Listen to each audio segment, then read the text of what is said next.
ये वीडियो केवल मनोरंजन हेतु है। हम किसी भी अंधविश्वास का समर्थन नहीं करते। इस वीडियो का क्रेडिट बेस्ट हिंदी कहानियन को जाता है।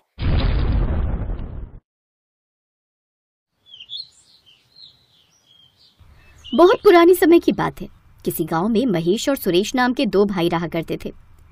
किस्मत की बात है कि बड़ा भाई महेश एक अच्छी नौकरी करता था और वो एक अमीर आदमी था। वो अपनी पत्नी ममता के साथ रहता था। वहीं दूसरी तरफ छोटा भाई सुरेश गरीब था। वो मेहनत मजदूरी करता था और अपनी बीवी कोयल के साथ रहता था। लेकिन एक दिन ऐसा हुआ कि उनके माँ बाप एक ही दिन एक ही समय पर गुजर गए। माँ, पिताजी, आप दोनों तो एक साथ हमें छोड़कर चले गए। शांत हो जाइए आप। अब होनी को कौन टाल सकता है। बच्चों की तरह रोना बंद करो। हर किसी को एक न एक दिन जाना ही है। अगले दिन सुनिए, सुरेश और उसकी बीवी क्या हमेशा इसी घर में रहेंगे? हमारे टुकड़ों पर ही पलते रहेंगे? ममता, तुम बिल्कुल सही कह रही हो। अगले दिन सुरेश, जब तक माँ बाप जिंदा थे तब तक तुम दोनों हमारे साथ रह रहे थे, लेकिन अब तुम्हें कहीं दूसरी जगह इंतजाम कर लेना पड़ेगा। भैया, आप ये क्या कह रहे हो? अपने छोटे भाई से अलग होने की बात कर रहे हो? तू कौन होती है दो भाइयों के बीच में बोलने वाली है? कोयल, भैया और भाभी सही कह रहे हैं। ये घर भैया और पिताजी ने अपनी मेहनत की कमाई से बनाया था। मेरी इसमें सिर्फ मेहनत है, कमाई नहीं। इसीलिए हमारा इस घर पर कोई हक नहीं। सुरेश के हिस्से में थोड़ा सा खेत बचा था। वहीं पर वो अपनी पत्नी कोयल को लेकर चला गया। कोयल, आज से यही हमारा आशियाना है। मैं जा रहा हूँ काम पर। वैसे भी आज बहुत लेट हो गया। महेश जिस फैक्ट्री में काम करता था वहाँ पर वो जैसे ही पहुँचा वैसे ही वहाँ के सिक्योरिटी गार्ड ने उसे रोक लिया। क्या आगे से चले आ रहे हो? अरे गार्ड साहब, भूल गए क्या मुझे? मैं इसी फैक्ट्री में काम करता हूँ। काम करते नहीं हो, काम करते थे। तभी वहाँ पर मुनीम जी आ गए। गार्ड साहब बिल्कुल सही कह रहे हैं सुरेश। जब तुम्हारे भाई ने तुम्हें अपनी जायदाद और अपने घर से अलग कर दिया है तो हम तुम्हें काम पर क्यों रखें?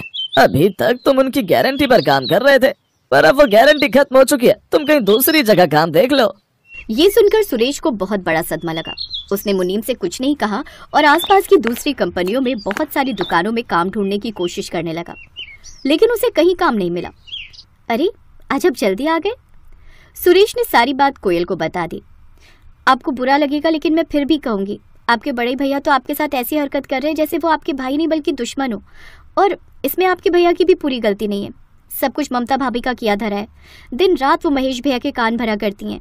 कोयल, किसी दूसरे को गलती देने से क्या फायदा? भैया की किस्मत अच्छी थी। उन्होंने पढ़ाई लिखाई मेहनत की और एक अच्छी नौकरी पा गए। मैं वैसा कुछ नहीं कर पाया।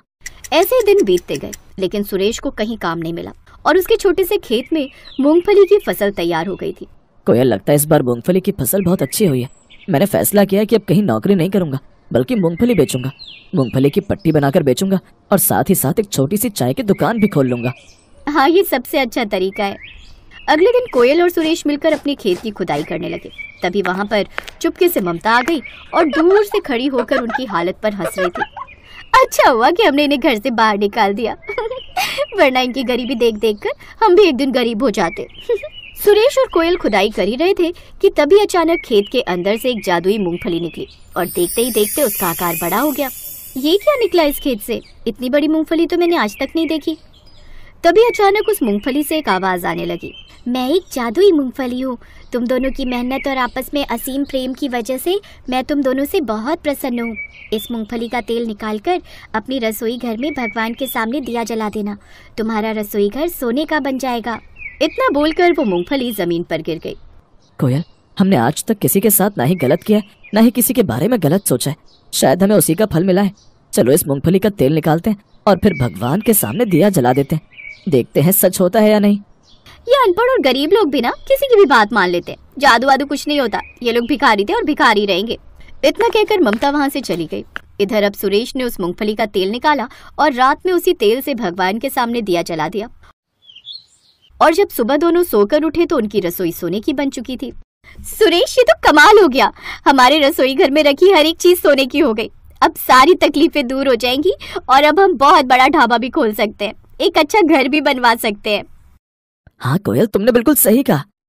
अगले दिन ही उस रसोई घर में रखे 2-3 सोने के चम्मच सुरेश ने बेच दिए और जो भी पैसा मिला उससे उसने सबसे पहले तो एक अच्छी सी दुकान खोली और फिर धीरे धीरे घर भी बनवाने लगा। ये सब जब उसके भाई और भाभी ने देखा तो दंग रह गए। ममता, इन लोगों को अचानक दौलत कहाँ से मिल गई? कहीं वो मूंगफली वाली बात सच तो नहीं हो गई? महेश, चलो ना इनके घर चलते हैं। बाद में बताती हूँ ये सब हुआ कैसे। महेश और ममता सुरेश के घर पहुँच गए। आओ भैया भाभी, कैसे हैं आप लोग? हमें घर से निकालने के बाद आप तो हमें भूल ही गए। सुरेश, तू तो जानता ही है कि मैं तेरी तरह फ्री तो रहता नहीं हूँ। इधर से गुजर रहा था तेरा घर देखा तो चला आया। कोयल, तुम्हारी रसोई घर से पीली पीली रोशनी आ रही है, क्या मैं तुम्हारा रसोई घर देख लूं जाकर? हाँ हाँ भाभी, क्यों नहीं, आपकी रसोई है, जाकर देख लीजिए। ममता उसके रसोई घर में जैसे ही गई, नजारा देखकर दंग रह गई, क्योंकि पूरा रसोई घर सोने का था। उस रसोई में रखे हुए सारे बर्तन, यहाँ तक कि पानी भी, सब कुछ सोने का ही था। तभी उसकी नजर वहां गई जहां पर मूंगफली के तेल का दिया जल रहा था। लगता है यही वो तेल है जिसकी वजह से इसकी रसोई सोने की बन गई। थोड़ा सा तेल मैं चुरा लेती हूँ। ममता पहले से ही अपने साथ एक प्लास्टिक की डिब्बी लेकर गई थी, जिसमें उसने मूंगफली का तेल चुरा लिया और फिर अपने घर वापस आ गई। फिर ममता ने सारी बात महेश को बता दी। मुझे तो नहीं लगता कि ऐसा कुछ हुआ होगा, लेकिन अगर तुम्हें लगता है तो जाओ, तुम भी अपने रसोई घर में मूंगफली का तेल के दिया जलाकर देखो। ममता ने उस चोरी किए तेल को अपने रसोई घर में जला तो दिया, लेकिन देखते ही देखते उसकी रसोई सोने की नहीं बल्कि घास की बन गई। अब उसके घर का सारा सामान घास का बन गया था। सारी सब्जियां, मसाले, सब कुछ घास का ही बन गया था, जिसकी कोई कीमत नहीं थी। देखते ही देखते उसके रसोई घर में बहुत सारी बकरियां, गाय, भैंस घुस गई और घास चढ़ने लगी। अरे ये सब क्या हो गया? भगवान ने हमारे साथ गलत किया है। कोयल की तो पूरी रसोई सोने की बन गई, पर इस तेल को जब मैंने जलाया तो घास की रसोई बन गई।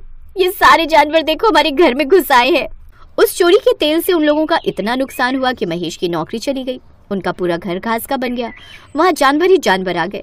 महेश और ममता जमीन पर आ गए। अब उनके पास कुछ भी नहीं बचा। ममता, ये सब कुछ तुम्हारे लालच की वजह से हुआ है, और कहीं ना कहीं मेरी भी गलती है, क्योंकि मैं भी तुम्हारी बातों में आ गया था। सुरेश और कोयल के साथ हमने कितना गलत किया, जबकि वो मेरा भाई है। फिर भी उन दोनों ने कभी हमें पलटकर जवाब नहीं दिया। उनके दिल में प्रेम था, उनके दिल में असली भक्ति थी, इसीलिए उनका रसोई सोने का बन गया। पर हमने क्या किया? सिर्फ धोखा और फरेब। अब हम यहीं बाहर जमीन पर ही रहेंगे और भीख मांगकर अपनी जिंदगी गुजारेंगे। मुझे भी अब अपनी गलती का एहसास हो गया है। मैं अब आपके साथ कहीं भी रहने को तैयार हूँ, लेकिन कम से कम मैं एक बार कोयल और सुरेश से माफी मांगना चाहती हूँ। महेश और ममता सुरेश के घर पहुंचे और माफी मांगने लगे। कोयल, मेरी वजह से ही दो भाइयों के बीच दरार पड़ी। मैंने तुम्हारे रसोई घर से वो तेल चोरी किया जिससे तुम्हारी रसोई सोने की बन गई थी। उस दिन मैंने जादुई मूंगफली की सारी बातें सुन ली थी। ये सब कुछ मेरे लालच और घमंड की वजह से हुआ। मेरा घर तबाह हो गया। मेरा रसोई घर और पूरा घर घास का बन गया, जिससे सारे जानवर मेरे घर को ही खा गए।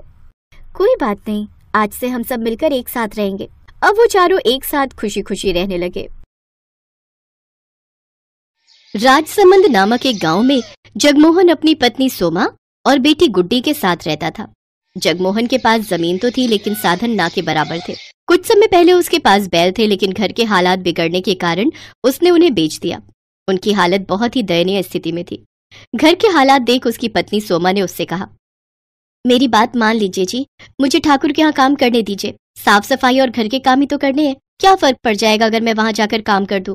कम से कम घर के राशन पानी का तो खर्चा निकल ही जाएगा।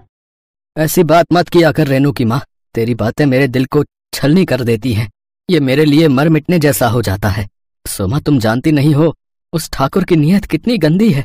वो अपने घर पर काम करने वाली हर औरत पर बुरी नजर रखता है, और मैं नहीं चाहता कि वहां जाकर तुम भी उसकी गंदी नजर का शिकार बनो। ना ना, मुझसे तो नहीं देखा जाएगा, और मैं तो गांव में किसी को अपना मुंह भी नहीं दिखा पाऊंगा। नहीं नहीं, तू वहां काम करने नहीं जाएगी बस। जगमोहन दिन भर इसी चिंता में रहता था कि वो अपनी पत्नी और बच्ची को ढंग का खाना और कपड़े तक भी नहीं दे पा रहा था। वो फटे पुराने कपड़े पहनकर ही गुजारा चला रहे थे। जगमोहन जब भी गांव में किसी से मदद मांगने जाता कि हल और बैल दे दो या ट्रैक्टर उसके खेतों में चला दो, तो सभी उसे मना कर देते। एक दिन अपने खेतों को फावड़े से खोदते खोदते वो अधमरा सा हो गया। उसकी सूखी जमीन पर फावड़ा भी नहीं चल रहा था, लेकिन वो लगातार फावड़ा चलाए जा रहा था। उसकी आंखों के सामने बार बार अपने परिवार का चेहरा आ रहा था। उधर गांव का ठाकुर गीदड़ की तरह नजरें गड़ाए बैठा था कि कब जगमोहन मदद के लिए उसके पास आए और वो उसकी जमीन हथिया ले। वो जब भी जगमोहन से मिलता था तो उसे एक ही बात कहता था, जगमोहन, रे तुझे कितनी बार कहा है अपनी जमीन मुझे दे दे, मैं तुझे उसके अच्छे दाम दे दूंगा। नहीं साहब, पैसे तो एक दिन खत्म हो जाएंगे, लेकिन जमीन ये मेरे पूर्वजों की निशानी है, भला इन्हें मैं कैसे बेच सकता हूँ। ये कहकर जगमोहन चला जाता है। ऐसे ही कुछ दिन बीत जाते हैं। एक रोज सोमा उससे कहती है, सुनिए जी, घर में आटा नहीं बचा है और ना अचार, सब्जी, कुछ भी खाने को नहीं है। अब हम क्या खाएंगे जी? सोमा, तू रेनू के लिए कुछ देख, है तो हम तो भूखे भी सो जाएंगे। लेकिन आपने भी तो सुबह से कुछ नहीं खाया जी, आपको भी तो भूख लगी होगी ना। भूख तो लगी है सोमा, लेकिन मेरी जेब में पैसे नहीं है कि मैं बाजार जाकर आटा खरीद सकूं, और खेत पूरी तरह बंजर है, उसमें घास तक का एक अंश नहीं होता है। अपने पति की लाचारी देख सोमा को उस पर दया आती है। फिर उसका ध्यान अपने पति की बात पर जाता है और वो आंगन में लगी घास को देखती है। फिर उसे तोड़ कर लाती है और उसे पतीले में उबाल लेती है। फिर सिलबट्टे पर पीसकर उसका पेस्ट बना लेती है और उसमें नमक, मिर्च, हल्दी, अजवाइन मिलाकर उसे तवे पर डाल देती है। फिर उसकी गोल सी रोटी बनाकर तैयार कर लेती है। ये ले रेनू, मेरी बच्ची, अपनी माँ को माफ करना। घास की रोटी बनाने के अलावा मेरे पास और कोई चारा नहीं था। तो क्या हुआ माँ? मास्टर जी कहते हैं हमारे महाराणा प्रताप भी जब जंगल में रहे थे तो उन्होंने भी यही हरे घास की रोटियां खाई थी, तो फिर हम क्यों नहीं खा सकते? बिल्कुल सच कहा मेरी बच्ची। फिर जैसे ही रेनू और जगमोहन उसे अपने मुंह में डालते हैं तो उसे खाकर कहते हैं, वाह माँ, ये तो बड़ा ही स्वादिष्ट है। हाँ सुमा, ये तो लाजवाब है। की आंखों से आंसू बहने लगते हैं। मैं जानती हूँ ये इतने अच्छी नहीं है, आप दोनों बस मेरा मन रखने के लिए कह रहे हैं। फिर उन तीनों की आंखों से आंसू बहने लगते हैं। तभी दरवाजे पर कोई आदमी आता है। जी, ये जगमोहन जी का घर है। जी हाँ। तभी जगमोहन आता है। क्या बात है भाई साहब? दरअसल मैं लॉटरी विभाग से आया हूँ। कुछ महीने पहले जो आपने लॉटरी खरीदी थी उसका आज रिजल्ट आया है और आपने इस लॉटरी को जीत लिया है, जिसका इनाम पूरे 25 लाख रुपए है। 25 लाख रुपए? और साथ में ये, हाँ जी, और साथ में ये आज का खाना हमारी कंपनी की तरफ से आपके लिए। ये सुनकर जगमोहन, सोमा और रेनू सब बहुत ही खुश होते हैं। अब उनके दिन बदल जाते हैं। जगमोहन ट्रैक्टर बुलवाकर अपने खेतों पर चलवाता है, जिससे उसकी बंजर भूमि में जान आ जाती है और उसमें फसल उगाती है। साथ ही वो अपने लिए पक्का घर भी बनवा लेता है और अब शहरों से नई नई खाद लाकर अपने खेतों पर डालता है, जिससे उसकी फसल अच्छे से तैयार हो जाती है और वो उससे भी काफी पैसे कमाने लगता है। देखते ही देखते अब वो उस गाँव का सबसे अमीर आदमी बन जाता है। अब वो अपने परिवार की हर इच्छा पूरी करता है और खुशी खुशी उनके साथ रहने लगता है। हेलो दोस्तों, कैसे हैं आप सब?